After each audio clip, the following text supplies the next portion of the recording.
Assalamu alaikum viewers, I'm Hina Mehjabeen. I hope you all will be fine. As you know, midterm papers of fall 2023 हो रहे हैं और students अपने papers different platforms पर share करें और वहाँ से कलेक्ट करके मैं अपने चैनल पर अपलोड कर रही हूँ, क्योंकि बहुत सारे स्टूडेंट्स की रिक्वेस्ट आई थी कि जैसे पहले अपलोड करती थी आप पेपर्स वैसे अपलोड करें लेटेस्ट। सो टुडेज़ पेपर शेयर करने से पहले अगर आप मेरे चैनल पर न्यू हैं देन प्लीज़ मेरे चैनल को सब्सक्राइब कर दें, बेल आइकन को क्लिक करना मत भूलिएगा ताकि upcoming lectures, different assignments, quizzes and papers के नोटिफिकेशंस आप तक पहुंच जाएं। लाइक भी कीजिएगा, शेयर भी कीजिएगा। ओके जी, let's start. First of all as usual मैं आप लोगों को पेपर की प्रिपरेशन की टिप्स देती हूँ कि किस तरह से आप अच्छे तरीके से अपने प्रिपरेशन कर सकते हैं। फर्स्ट ऑफ ऑल क्विजेज़ हमारे 20 to 25 आई थिंक होते हैं, तो उसकी प्रिपरेशन के लिए बताती हूँ कि कैसे कर सकते हो। आपने करने हैं लेटेस्ट क्विजेज़। अब लेटेस्ट क्विजेज़ का क्या मतलब है, किसी भी सब्जेक्ट की बात करें, मोस्टली जो सब्जेक्ट्स होते हैं उनका जो मिड टर्म है उससे पहले क्विज़ 1 और क्विज़ 2 हो जाता है, तो आपने एक तो अपने वाला क्विज़ करना है, सेकेंडली डिफरेंट चैनल्स या डिफरेंट वेबसाइट्स, आई थिंक आजकल तो यूट्यूब चैनल्स पर डिफरेंट सब्जेक्ट्स के क्विजेज़ अपलोडेड होते हैं, तो वहाँ से आप लोगों ने देखने हैं। समटाइम्स वहाँ आंसर गलत भी बताया जा रहा होता है, तो आप साथ साथ मैच भी कर लीजिएगा अगर आपके पास टाइम हो तो, ठीक है।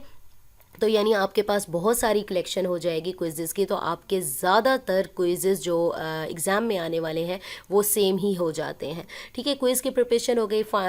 जो सब्जेक्टिव पेपर होता है उसकी कैसे प्रिपरेशन करनी है, आप हैंड आउट्स तो देख ही रहे होंगे, लेकिन आपने क्या करना है उसके लिए MCQs के लिए भी पास्ट पेपर आप यूज़ कर सकते हैं। सब्जेक्टिव का जो है पोर्शन वो आप पास्ट पेपर से आइडिया ले सकते हैं कि किस टाइप के क्वेश्चंस पूछे जा सकते हैं, या फिर अगर उसके पास्ट पेपर, क्योंकि बहुत सारे सब्जेक्ट्स ऐसे हैं कि उनके जो हैंड आउट्स हैं या लेक्चर्स हैं, वीडियो लेक्चर्स भी चेंज हुए हैं और बाकी जो पास्ट पेपर्स अवेलेबल हैं वो 10-10 साल 15-15 साल पुराने हैं, तो प्रॉब्लम होती है। तो उसके लिए क्या करेंगे, MCQs से ही आपको आइडिया मिल जाएगा कि कौन से क्वेश्चन ऐसे पूछे जाते हैं, ठीक है। शॉर्ट में लॉन्ग में भी ऐसे ही पूछे जा रहे होते हैं क्वेश्चन।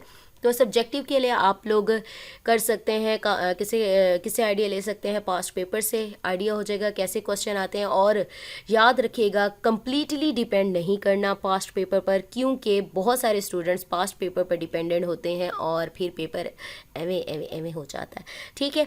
सो आज जो पेपर है वो है MTS 642 का। किसी स्टूडेंट ने शेयर किया है। MCQs इजी बट कंसेप्चुअल थे, मोस्टली फार्मूलाज वाले थे, ठीक है। हाइड्रोलॉजिक वाला एक न्यूमेरिकल था, कोई फोर्स ऑफ न्यूटन फाइंड करना था शॉर्ट, और स्टेट कंजर्वेशन और maths and it's mathematical form short में आया था। बर्नौली इक्वेशन गिवन थी, नेम बताना था और एक्सप्लेन करना था। प्रेशर लॉन्ग में और वी गिवन था, शायद यही कहा हुआ है, आप लोगों ने पढ़ा, आपको पता होगा कि क्या कहा जाए। और मटेरियल डेरिवेटिव फाइंड करना था लॉन्ग में। कैन मैयर बाय प्रेशर इनएक्यूरेट एक्सप्लेन करना था। इक्वेशन गिवन थी, इसका करेक्ट एक्सप्रेशन बताना था अबाउट डिफरेंशियल फॉर्म।